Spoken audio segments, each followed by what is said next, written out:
আপনারা তো মনে করেন যে ভারত আমাদেরকে ঘিরে রাখছে, তাই না? আসলে ভারতকে আমরা ঘিরে রাখছি। এই দিক থেকে আমরা, এই দিক থেকে চায়না, এখান থেকে নেপাল, এখান থেকে ভুটান, এখান থেকে মায়ানমার, এখান থেকে পাকিস্তান, আর তার চেয়ে বাপ আছে আফগানিস্তান। আছে না আফগানিস্তান? ওদের সাথে কেউ পারছে এই পর্যন্ত?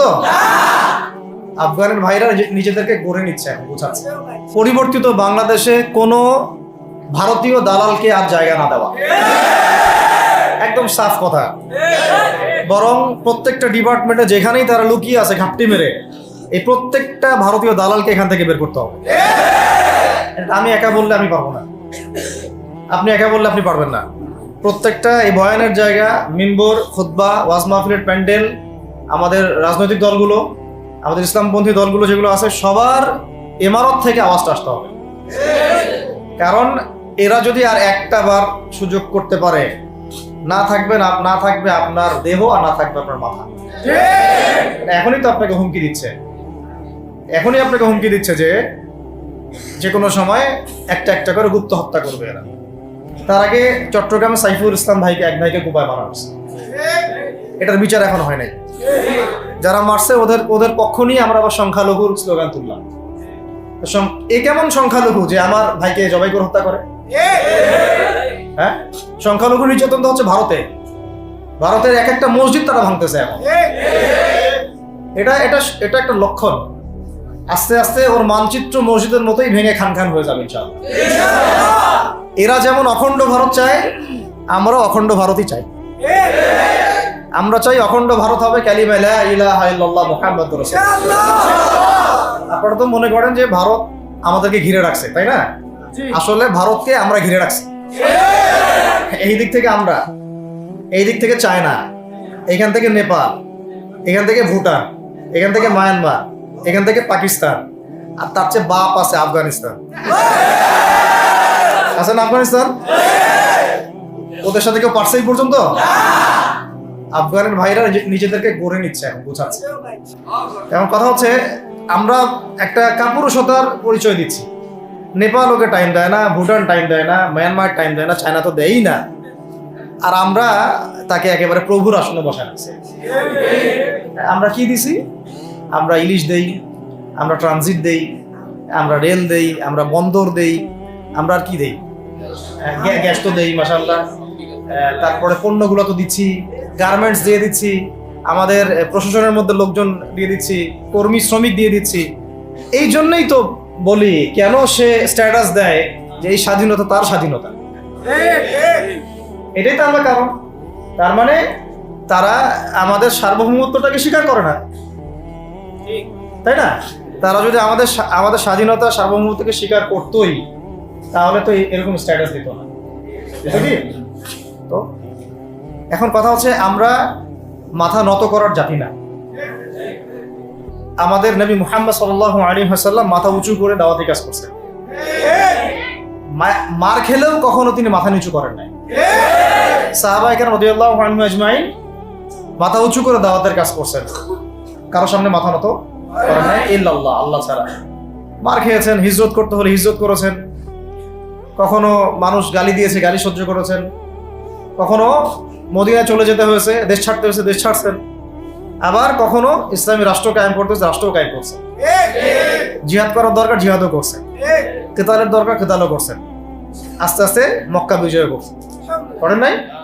সিরাত পড়তে হবে, সিরাতের ধারাগুলো আমাদেরকে বুঝতে হবে। এখন আমরা তো তার উত্তরসূরি, আমরা তাদের উত্তরসূরি। প্রথম কথা হচ্ছে, আমরা আমাদের নতজানু মনোভাবটাকে আগে ত্যাগ করতে হবে, এক নাম্বার। আর অতীতের জীবনের যে ভুল ত্রুটিগুলো দ্রুত সংশোধন করতে হবে। এখন আর আমাদের হাতে অনেক লম্বা সময় আছে এমন না বিষয়। কত কি যে দ্রুত হয়ে যাবে আপনি হয়তো ভাবতে পারেন। বিশ্বটা খুব দ্রুত চেঞ্জ হচ্ছে। এই অল্প সময়ের মধ্যে আফগানের ভাইরা দাঁড়ায় গেছে, অল্প সময়ের মধ্যে সিরিয়া দেখলেন যে পরিবর্তন হয়ে যাচ্ছে। তারপরে আপনি কয়দিন পরে দেখবেন ইনশাআল্লাহ যে এই আপনার প্যালেস্টাইনের অবস্থাও পরিবর্তন হবে ইনশাআল্লাহ। তখন এরা আবার আজকে ঠিকই বলবে যোদ্ধা, তখন ঠিকই বলবে যোদ্ধা। এখন বলতেছে বিদ্রোহী, বলতেছে সন্ত্রাসী। হ্যাঁ, তো একটা বিষয় আগে বলে নেই, এটা বোঝার দরকার আছে যে দেখেন, ফিলিস্তিনে যে অবস্থা চলতেছে সেখানে কিন্তু আমাদের তাবলিগের মেহনতটা মূল না, সেখানে আমাদের জিহাদের মেহনতটা মূল, তাই না বিষয়টা? ওখানে তো সবাই ওখানে বোম পড়তেছে, ওখানে কি সবাই তাবলিগের মেহনত করবে না অস্ত্র হাতে নেওয়া ফরজ? এটা বোঝার জন্য আপনার তো মুফতি হওয়ার দরকার নেই। হ্যাঁ, আবার যখন আফগানে আমেরিকা হামলা চালাইছিল তখন কি শুধু তাবলিগটা ফরজ ছিল না ওদের হামলা প্রতিরোধ করা ফরজ ছিল? ফরজ ছিল। একই অবস্থা সিরিয়াতে হয়েছে, কিন্তু বাংলাদেশে এখন সেই অবস্থাটা নাই।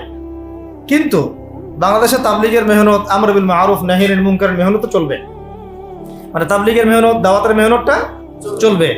যদি যদি কখনো বাংলাদেশে দেখা যায় যে দেশের শত্রুরা বা দিনের শত্রুরা বা উগ্রবাদীরা এই দেশের স্বাধীনতা সার্বভৌমত্বের উপর আক্রমণ করে, তখন কি আমাদের উপরে জিহাদ ফরজ হবে কিনা? এখন যদি তাই হয়, এখন আপনাদের কি মনে হয় এটার সম্ভাবনা আছে না নাই? এটুকু ইন্টেলেকচুয়াল অবস্থা তো আপনাদের আছে, এটার সম্ভাবনাও হতে পারে, আজ হোক কাল হোক, হতেই পারে। তখন আমার প্রিপারেশনটা কি হবে সেটা আমাকে এখন জানতে হবে। আমার প্রিপারেশনটা কি হওয়া উচিত? প্রথম প্রিপারেশন হওয়া উচিত আগের সমস্ত জিন্দেগিতে যা করছি নিজেকে আল্লাহর দিকে ফিরাই নিয়ে আসে। এটা প্রথম কাজ। যে আল্লাহর দিকে ফিরে আসে নেই, তার সাথে না জিহাদের সম্পর্ক আছে না কিতালের কোনো সম্পর্ক আছে, সে তো আল্লাহর পথেই নাই। তো প্রিয় যুবক ভাইরা, আগে প্রথম কথা হচ্ছে আগে আপনি আল্লাহর দিকে ফিরে আসেন, এক নম্বর। দ্বিতীয় কথা হচ্ছে এরপরে আমাদের প্রয়োজন শারীরিক প্রস্তুতি। শারীরিক প্রস্তুতি যেমনটা বললাম যে কোনো অবস্থাতেই আলেম ওলামাদেরকে, দায়ীদেরকে, মুফতিদেরকে, মুহাদ্দিসদেরকে, মাদ্রাসার শিক্ষকদেরকে, খতিবদেরকে ভিতরে ঢুকতে দেওয়া যাবে না। কারণ আপনাদেরকে যদি ভিতরে নিয়ে যাওয়ার স্কোপ পায় তারা নতুন করে আবারও কেউ, তাহলে আর সুস্থ রাখবে না, ফিজিক্যালি আপনি ঠিক থাকতে পারবেন না। অতএব একটা সামাজিক প্রতিরোধ গড়ে তুলতে হবে সবসময়। মানে একটা এলাকার মধ্যে একজন আলেম আছেন, সেই আলেমকে এলাকা থেকে নিতে পারবে না, তাকে নেওয়ার আগে 100 জনের উপর গুলি চালাইতে হবে, এমন একটা মুভমেন্ট থাকতে হবে। প্রতিবাদ না করলে আপনি বান্দরবনে যান, বান্দরবনের পাহাড়ি এলাকায় গিয়ে কোন একটা পাহাড়ি লোককে উঠাই নিয়ে আসেন, দেখি কত বড় সাহস আছে। আর্মি পর্যন্ত পারে না। কে পারে না? সেনাবাহিনী পারে না। পারে? পাহাড়িরা ওইখানে ঐক্যবদ্ধ হয়ে যায়, ওদের মহিলারা ঝাড়ু নিয়ে সামনে চলে আসে। এই আমাদের বান্দরবনের কথা বলতেছে। ওখানে যে কুকিচিং একটা ফ্রন্ট গঠন করছে সশস্ত্র বিদ্রোহীরা, ওই অংশটুকুকে নিয়ে একটা মাস্টার প্ল্যান আছে ওদের। ওই অংশটুকুতে তারা একটা খ্রিস্টান রাজ্য বা আলাদা একটা পাহাড়িদেরকে নিয়ে একটা রাষ্ট্র প্রতিষ্ঠা করতে চায়, এটা ওদের স্বপ্ন আর কি। এই উদ্দেশ্যে তারা হাঁটতেছে এবং তারা অস্ট্রের ভাষায় কথা বলে। ওখানে তারা পতাকা বানাইছে, মানচিত্র বানাইছে, এমনকি লাস্ট টাইম আমরা ওখানে গিয়ে শুনলাম যে মুদ্রাও নাকি বানাচ্ছে। মুদ্রা বুঝতেছেন বিষয়টা কত ডিপ? আমাদের রাষ্ট্রে যে কত সমস্যা, আর জানি না যারা দায়িত্বে আছে তারা কি করতেছে, আসলে কোন দিকটা সামাল দিচ্ছে।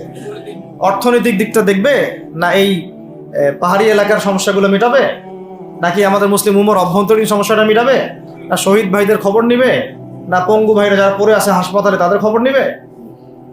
সিনেমা দেখতে বসে গেছে। কোন আক্কেলে সিনেমা দেখেন আপনি? সিনেমা দেখার সময় কোথায় আপনার? সিনেমা দেখার সময় কোথায়?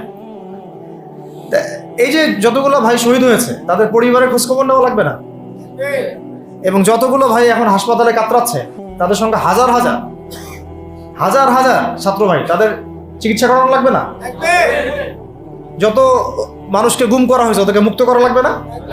তারাও তো জানে এটা অন্যায়, এবং যারা করে তারাও বলে এটা অন্যায়। জানেন, যারা করে তারাও বলে এটা অন্যায়। এবং আমাকেও বলেছিল যে আমি জিজ্ঞাসা করেছিলাম যে আমাকে যদি মানে প্রকাশ্য কোর্টে চালান করে দেওয়া হয় এবং যাদের সামনে বলা হয় যে আমাকে গুম করা হয়েছে, এবং এরপর যদি বলা হয় যে আমাকে গুম করার পরে কোনো রকমের নেগেটিভ কিছু পাওয়া যায় নাই তাই আমরা ছেড়ে দিয়েছি, এই কথাটা কি বলা যাবে কি যাবে না? তারা বলছে যে না, এটা বলা যাবে না, কারণ এই কাজটা তো মানবতা বিরোধী অপরাধ, এটা করলে তো বললে তো সবাই আবার বুঝে দেবে। তো এই হলো অবস্থা। ওখানে আমরা বুঝেছি যে বাংলাদেশের প্রশাসনে দুইটা ভাগ আছে।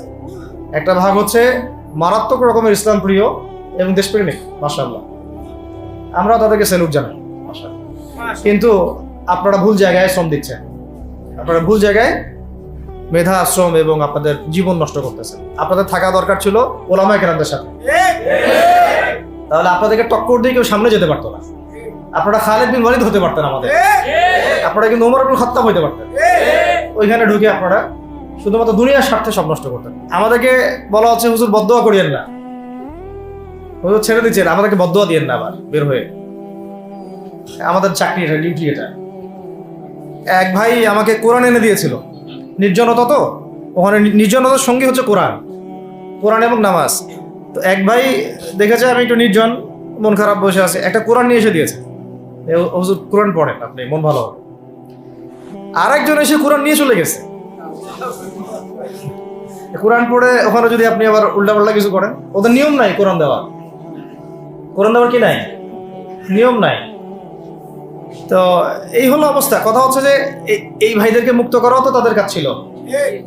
যে ওলামায়ে কেরামদের একজনের উপরে 3টা 4টা 5টা 10টা করে মামলা এখনো ঝুলতেছে, তাদেরকে মুক্ত করা উচিত ছিল না? আর এই পুরো জুলুমের পিছনে যত জালেম ইনভলভ ছিল তাদেরকে আইডেন্টিফাই করে ভিতরে ঢোকানো উচিত ছিল না? হয়েছে সবকিছু? এই জিনিসগুলোর মধ্যে অনেক গ্যাপস আছে।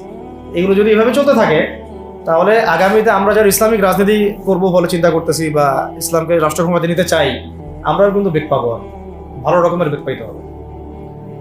আর বিগত সময়ে আমরা অনেক ভুল করছি, যেমন মন খারাপ করেন না, এগুলো আমরা ভুল করছি। এই যে আমরা সেকুলারদেরকে অনেক বিশ্বাস করে ফেলছি, ওদের সাথে জোট করতে গেছি, ঠিক আছে, ওদেরকে আমরা ভাই মনে করার চেষ্টা করছি। আসলে এদের সাথে আর কাফেরদের সাথে কোনো পার্থক্য নেই। সেকুলারিজমে যারা আছে আর কুফার যারা, এদের মধ্যে কোনো পার্থক্য নেই। ওই কালিমা পড়া না পড়ার পার্থক্য, তো বাকি আপনার পিঠে ছুরি এরও মারবে ওরও মারবে।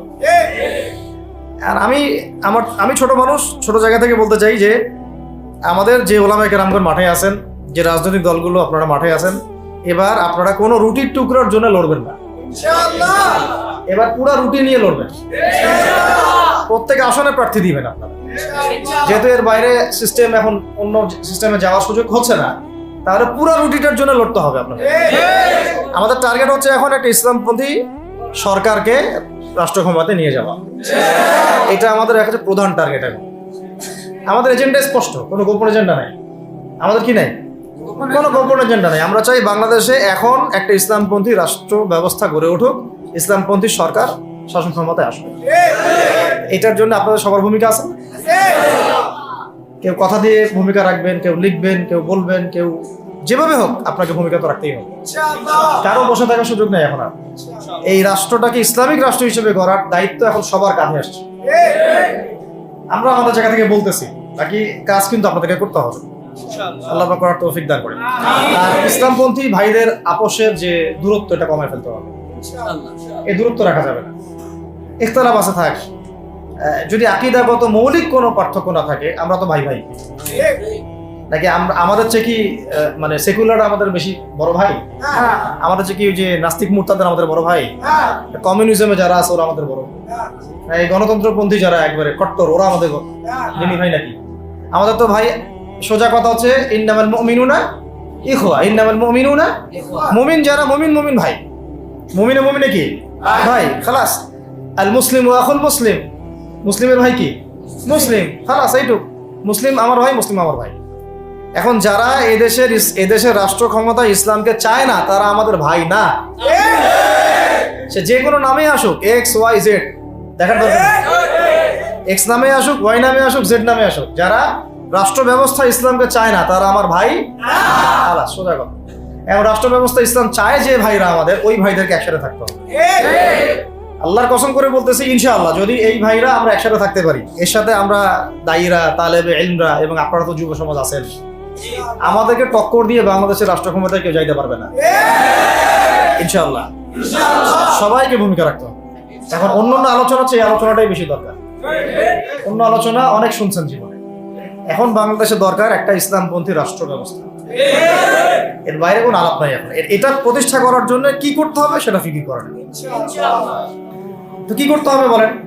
প্রথম কথা হচ্ছে আমাদেরকে আগে বৈশ্বিক জালেমদেরকে চিহ্নিত করতে হবে।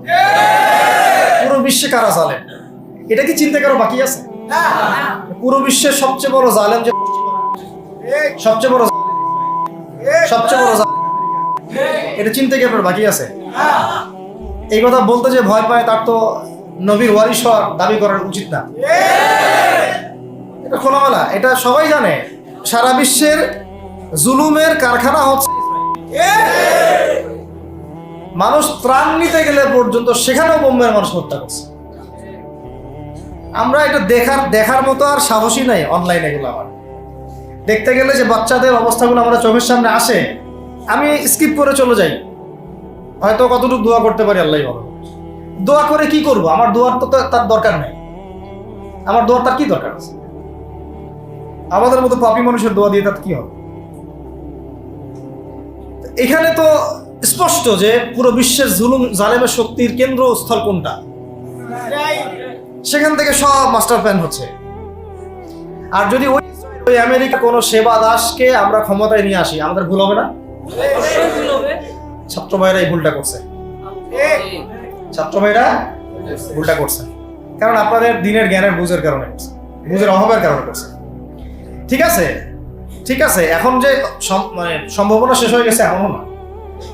এখন সবাই প্রতিবাদের ভাষায় কথা বলতে পারে। একটা রেভলিউশন ঘটানোর মতো সিচুয়েশন বাংলাদেশে আছে। অন্তত পক্ষে আমাদের ভাইদের মধ্যে আমরা দেখেছি, ছাত্র ভাইদের মধ্যে সাহস তো মাশাআল্লাহ অবশ্যই আছে, ডেডিকেশন আছে, জীবন দেওয়ার মানসিকতা আছে। তাদেরকে খালি নার্সিং করতে হবে, জীবনটা যেন ভুল পথে না যায়। এখন আবু সাঈদের রক্তের উপর দাঁড়ায় যদি কোনো সেকুলার ক্ষমতায় আসে, তাহলে এটা আবু সাঈদের রক্তের সাথে গাদ্দারি হচ্ছে। এই মুগ্ধদের রক্তের উপর সিঁড়ি বানায় যদি কোনো জাতীয়তাবাদীরা আর ওই সেই গণতন্ত্রপন্থীরা, ওই ইসলামের দুশ্মনরা, ওই ভারতের দালাল্লাই যদি ক্ষমতায় আসে, তাহলে এটা ওদের রক্তের সাথে গাদ্দারি হচ্ছে। এই গাদ্দারির মাফ হবে না। এইটা পলাশির যুদ্ধের চেয়ে বড় মীর জাফরি হয়েছে, এটা ৭১-এর চেয়ে বড় রাজাকারী হয়েছে। আপনারা বলেন যে দেখেন, ভালো করে বুঝেন, গুম হয়েছে এক শ্রেণী, আমার কথা মন খারাপ করে না, এক শ্রেণী গুম হয়ে গেছে, এক শ্রেণী ক্রসফায়ার, এক শ্রেণী শাপলা চত্বরে রক্ত দিছে, তাই নাই? এক শ্রেণী ওলামায়ে কেরাম মামলা নিয়ে ঘুরে বেড়াচ্ছে মাথার উপরে, এক শ্রেণীর ছাত্র ভাইরা রাস্তায় শহীদ হলো, আর এক শ্রেণীর ছাত্র ভাইরা পঙ্গু হয়ে হাসপাতালে বেডে পড়ে আছে। ক্ষমতায় গেছে কারণ নতুন এক শ্রেণী। হ্যাঁ, এবং ওখানে এমন কিছু মানুষ আছে যাদের সাথে আন্দোলনের কোনো সম্পর্ক ছিল না, সম্পূর্ণ উড়ে এসে জুড়ে বসছে তারা। তাহলে এখানে ইসলামিক রাজনৈতিক দলগুলোকে সামনে রাখা যেত, তাদের থেকে তো উপদেষ্টা একটাও নেয় নাই। জামাত ইসলাম থেকে একটা উপদেষ্টা নিছে কিনা? হেফাজত ইসলাম থেকে কোনো উপদেষ্টা নিছে কিনা? আমাদের চরমনায় থেকে একটা উপদেষ্টা নিছে কিনা বলেন? তার মানে রাষ্ট্র গঠনে আমাদের কোনো ভূমিকা নাই না। আমাদেরকে বুঝাইছে যে আপনারা পরে আসে, ইলেকশন দিব, তখন আপনারা ইলেকশন লড়েন। ইলেকশন সে কবে দেয় সেটাও দেখে, আদৌ দেয় কিনা সেটাও দেখে। কাকে বিশ্বাস করবেন আপনি? বিশ্বাসটা করবেন কাকে? যখন মোস্তফা সরোয়ার ফারুকের মতো একজন উপদেষ্টা হচ্ছে, বিশ্বাসটা আপনি করবেন? সারা জীবন মানুষকে পরকে শিখাচ্ছে, তার কোন যোগ্যতায় সে উপদেষ্টা হচ্ছে? আচ্ছা, একটা কাজ করেন, এটা উপদেষ্টা করার জন্য একটা পরীক্ষা নেন না, দেখি বিসিএস এর মতো, দেখেন না এটা পাস করে কিনা। অথবা আপনি একটা কাজ করেন, ইসলামিক সেন্সের পরীক্ষা নেন, দেখেন কোরআন তেলাওয়াত করতে পারে কিনা। কিসের ভিত্তিতে হলো? এই যে এই সমস্যাগুলো থেকে গেছে। তারপরেও যা হয়ে গেছে হয়ে গেছে। এখন আমাদের যেটা কথা সেটা হচ্ছে, আমরা তো আর কোনো বিদ্রোহে যেতে চাই না, আমরা যে শান্তিপূর্ণভাবে ইসলাম প্রতিষ্ঠা করতে। কিন্তু প্রয়োজনে যদি তারা মানে আমাদের উপর জুলুমের ভাষা বেছে নেয়, তাহলে আমরা অবশ্যই এবার প্রতিবাদের ভাষা বেছে নেব ইনশাআল্লাহ। এই জন্য সবার আগে জরুরি হচ্ছে যুবকদেরকে এক কাতারে থাকা, ইসলামপন্থী ভাইদের সাথে থাকা, ইসলামী সংগঠনের সাথে থাকা, এবং নাম XYZ যেটাই হোক না কেন, নাম XYZ হতে পারে, আপোষে ভাই ভাই হয়ে থাকা। এটাতে যদি ভাই আমরা এবার ভুল করি, আল্লাহর কসম করে বলতেছি, আল্লাহ না করুক, এরপরে যদি মাইর আসে, না আপনি বাঁচবেন না আমি বাঁচব, কেউই না, ইনশাআল্লাহ ওই দিন আসবে না। আর আমরা যদি ইনশাআল্লাহ আজ্জা ওয়া জাল যদি আমরা এটাকে মদিনা রাষ্ট্র বানাতে পারি, এই বাংলাদেশকে যদি আমরা একটা মদিনা রাষ্ট্র বানাতে পারি, ইনশাআল্লাহ কালকে গাজওয়াতুল হিন্দ হবে ওটার জন্য রেডি আমরা ইনশাআল্লাহ। পাকিস্তানের কাছে কিছুই নাই, আছে খালি 10টা 12টা পারমাণবিক কোনো অস্ত্র, তাতেই ভয়ে কাঁপতে থাকে। চায়না খালি একটু ভয় দেখায় যে আগাইলে কিন্তু সিকিম নিয়ে নিব, আগাইলে কিন্তু চিকেন নেক গিলে ফেলবো। চায়নার ওই ছোট ছোট যোদ্ধাদের কাছে যে মাইটটা খায়, আর আমাদের এখানে দেখা যায় যে সীমান্তর মধ্যে একটা একটা কৃষকও যদি সীমান্ত থেকে দূরেও হাল চাষ করে ওকে গুলি করে মেরে ফেলে। ফেলা নেই? ফেলানির কথা ভুলে গেছেন আপনারা? আমাদের বন্যা এরকম কতগুলো মানুষকে সীমান্ত হত্যা করে মারা হয়েছে। আজকে গুগলে গিয়ে সার্চ করে দেখেন কতগুলো মানুষকে বিগত 15 বছরে সীমান্ত হত্যা করা হয়েছে। তো এখানে আমাদের স্বাধীনতার প্রশ্ন আসে না, এখানে গণতন্ত্রের কথা আসে না, সার্বভৌমত্বের কথা আসে না, না বরং তারা ক্ষমতার জন্য ওদের কাছে ইমান বিক্রি করে দিয়েছে। ক্ষমতার জন্য এই উগ্রদের কাছে, মানে উগ্র হিন্দুত্ববাদীদের কাছে ওরা তাদের ইমান, ওদের আমল, ওদের তাকওয়া, ওদের দিন সব বিক্রি করে দিচ্ছে। এই জন্য আমি আগে বলেছি একটা লেকচারে যে আমরা যদি বিরিয়ানি খেতে চাই, আপনি যদি বিরিয়ানি খেতে চান একটা পাত্র নেবেন কি না? জি। আচ্ছা, পাত্রটা যদি ময়লা থাকে খাবেন? পাত্র অনেক ময়লা আছে, আপনি কি ওইখানেই বিরিয়ানি ঢালবেন? ঢেলে খাওয়া শুরু করবেন? সবার আগে আপনি কি করেন? এটাকে ধোন, পরিষ্কার করেন, তাই না? বাংলাদেশকে যদি আপনি ইসলামী রাষ্ট্র হিসেবে করতে চান, আগে এই দেশের মধ্যে যে পয়জন গুলো আছে এগুলোকে দূর করতে হবে। সমস্ত পয়জনকে ধুয়ে সাফ করতে হবে। তারপরে যে খেলাফা বা শরিয়া বা ইমারা যেটাই আসুক, ইমারা এক জিনিস, খেলাফা আর এক জিনিস। আমি এক কথায় বোঝাচ্ছি ইসলামী রাষ্ট্র ব্যবস্থা। ইসলামী রাষ্ট্র ব্যবস্থা যদি ইসলামী রাষ্ট্র ব্যবস্থা তারপরে আসে জমিন সাফ করার পরে, তখন সেটা সাস্টেইন করবেন ইনশাআল্লাহ। আর যদি ময়লার মধ্যেই ইসলামী রাষ্ট্র কায়েম করতে চান, তখন হবে উদাহরণটা এরকম যে আপনি এই নোংরা ড্রেনের মধ্যে নেমে গায়ে সাবান মাখা শুরু করছেন, হাততে কোনো লাভ হবে না, বরং ওই নোংরাই আপনাকে খেয়ে ফেলবে। ঠিক আছে? ডেমোক্রেটিক সিস্টেমের মধ্য দিয়ে যদি আমাদের ভাইরা ক্ষমতা যেতে পারে, যাক না, সমস্যা কিছু নাই। এটা কতটুকু জায়েজ না জায়েজ, হালাল হারাম, সুন্নাত, এদিকে আমি যাচ্ছি না।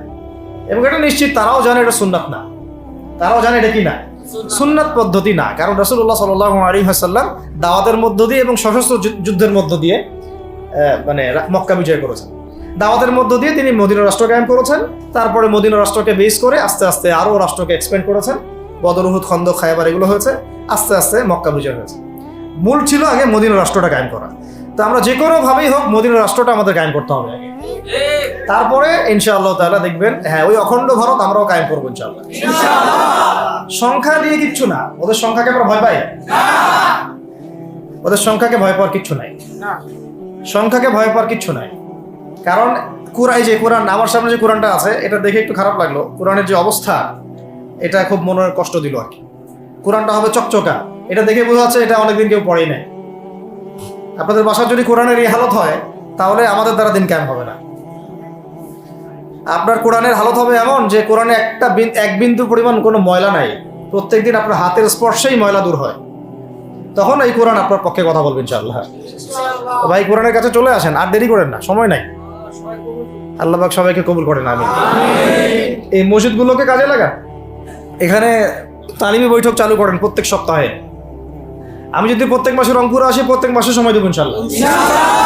আপনারা এখানে ইমাম ঠিক করেন, খতিব ঠিক করেন এবং ওই যে টিচার ঠিক করেন, করে আপনারা কোরআন শিক্ষার ব্যাচ চালু করেন, কোরআনের তাফসীরের ক্লাস চালু করেন, তারপরে তুলনামূলক আরবি ভাষা শিখেন। মানে এগুলো শিখে নেন তাড়াতাড়ি, সময় নাই এগুলো, আমাদের হাতে সময় কম। এগুলো আজকে থেকে 10 বছর আগেই শেখা উচিত ছিল, তাই না? কিন্তু আমাদের এই সেকুলার শিক্ষা ব্যবস্থা আপনার জীবন থেকে 20 বছর কেড়ে নিছে। 20 বছর পড়াশোনা করার পরে আমি চ্যালেঞ্জ করতেছি, এই যে লাখ লাখ টিচারকেও যদি আপনি কোরআন তেলাওয়াত ধরেন সহি বলতে পারেন, অথচ তারা জাতির শিক্ষক হয়ে বসে আছে। সেকুলার শিক্ষা ব্যবস্থাটা আমাদের জীবন থেকে পুরা ইসলামের হকটাকে নষ্ট করে ফেলছে। আপনার অধিকার ছিল যে আপনি একজন স্কুলের স্টুডেন্ট, আপনি কোরআন পড়তে পারবেন। আপনি একজন কলেজের স্টুডেন্ট, আপনি কোরআনের তাফসীর করতে পারবেন। আপনি একজন ইউনিভার্সিটি পাস করেছেন, আপনি হাদিসও পড়তে পারবেন, এবারও তো দিতে পারবেন, এরাও দিতে পারবেন। এটা আপনার হক ছিল, কিন্তু এই হকটা নষ্ট করছে কারা? এই সেকুলার শিক্ষা ব্যবস্থা নষ্ট করে ফেলছে। এখন তো কিছু করার নাই। তো এটাতে আমাদের দোষ কি? আমাদের দোষ হচ্ছে আমরাই তো তাদেরকে ভোট টোট দিয়ে উপরে উঠেছিলাম। আমাদের বাপরা উঠেছে, আমাদের বাবার উঠেছে, তার বাবার উঠেছে। আমরা তো ওই সময় ইনসাফ করি নাই, ফল আমাদেরকে ভোগ করতে হয়েছে। আপনার এই প্রসঙ্গে দুটো কথা বলেই ফেলি, নাহলে আমি মানে হকাদায় হয় না। একটা মুসলিম ঘরের ছেলে, তার অধিকার নাই প্রাইমারি স্কুলে গিয়ে সে কোরআন শিখবে, আচ্ছা, আমাদের মৌলিক অধিকার কি? খাদ্য, বস্ত্র, বাসস্থান, শিক্ষা, চিকিৎসা, 5টা বলি না? তো কোরআন আমার মৌলিক অধিকার না? মুসলিম পরিবারের সন্তান আমি, কোরআন আমার মৌলিক অধিকার না? তারপর প্রাইমারি স্কুল আপনাকে শিখায় নাই, হাই স্কুল আপনাকে শিখায় নাই, এমনকি কারমাইকেল শিখাইছে আপনাকে, বেগম রোকেয়া বিশ্ববিদ্যালয় শিখাইছে? এরাও শিখায় নাই। এমনকি বিসিএস ক্যাডার হচ্ছেন কোরআন ছাড়াই, ডক্টর হচ্ছেন কোরআন ছাড়াই, ইঞ্জিনিয়ার হচ্ছেন কোরআন ছাড়াই, এমনকি শিক্ষা কমিশন গঠন হচ্ছে, ওই কমিশনের লোকদেরও কোরআনের জ্ঞান নাই।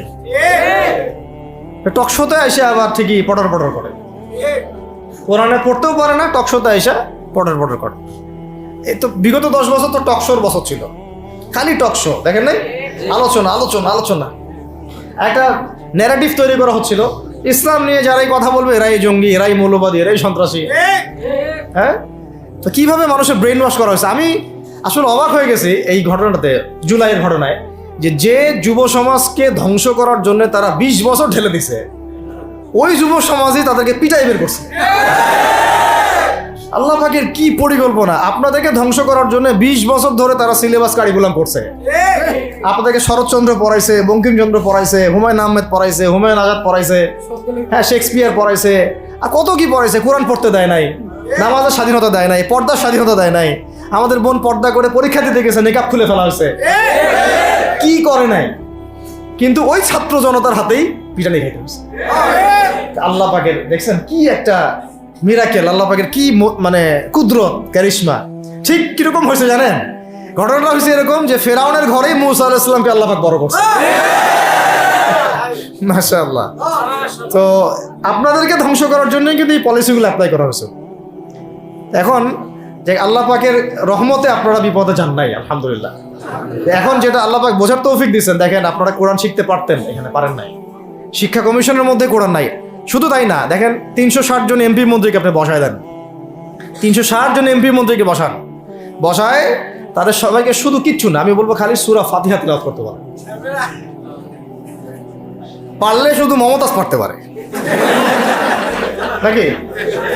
কারণ তার তো বুখারী মুসলিম সিয়াসির পড়া আছে, ওটা পড়া ছিল আর কি, এটা পড়া ছিল, তো হয়তো সে পারতে পারে না, পারলে তো ভালো, খারাপ কিছু না, ঠিক আছে। তো বাকি কেউ কিন্তু পারে আর বেশি দিয়ে না, অল্প না, ঠিক আছে, শেষ করতেছে। তো এখন প্রিয় ভাইরা, এখন কথা অনেক হয়ে গেছে, মূল কথা হচ্ছে যে আমাদেরকে এখন একটা নতুন উদ্দেশ্য নিয়ে, টার্গেট নিয়ে, একটা মিশন নিয়ে আগামীকাল থেকে পথ চলতে হবে ইনশাআল্লাহ। প্রথম গন্তব্যটা কি? আমরা বাংলাদেশকে একটা মদিনা রাষ্ট্র কায়েম করতে চাই। সেটা যদি করতেই হয় তাহলে আমাকে কার আদলে করতে হবে, কার সুন্নতে করতে হবে? নবী মুহাম্মদ সাল্লাল্লাহু আলাইহি ওয়াসাল্লামের তরিকায়। এবং তার তরিকার প্রথম কাজটাই হচ্ছে আগে ইলম শিখতে হবে। কি শিখতে হবে? এই মসজিদগুলোকে কাজে লাগান, মাদ্রাসাগুলোকে কাজে লাগান। এবং 2 নম্বর হচ্ছে ইলম একা একা শেখা যাবে না। ইলম একা একা শেখা যাবে না। 20 বছর তো আপনি একা পড়াশোনা করেন নাই, প্রতিষ্ঠান ছিল, ওস্তাদ ছিল, তাই না? টিচার ছিল, আপনার একাডেমিক কারিকুলাম ছিল। ঠিক ওইরকমই দিনের ইলমও একা একা শেখা যাবে না, ওস্তাদ লাগবে। এবং আলহামদুলিল্লাহ আমাদের বাংলাদেশে ওস্তাদদের অভাব নাই, আলহামদুলিল্লাহ। প্রত্যেক জেলায় জেলায় উপজেলায় সব জায়গাতেই মুহাক্কিক বরেণ্য আলেমগণ আছেন, আলহামদুলিল্লাহ। আর আপনি খুঁজে বের করবেন কে মুহাক্কিক আলেম। আমি কিছু মানে তাদের বৈশিষ্ট্য বলতে পারি যে তারা নিজেকে জাহির করেন না, বিনয়ী হন, অহংকারী হন না, তারা এত বেশি আইওয়া শোডাউন এত পছন্দ করেন না, নিজেকে আড়াল করার চেষ্টা করেন, হক কথা বলতে তারা ভয় করেন না, এবং তারা অনেক গভীর জ্ঞানের অধিকারী হওয়া সত্ত্বেও অনেক বেশি বিনয়ী হন না।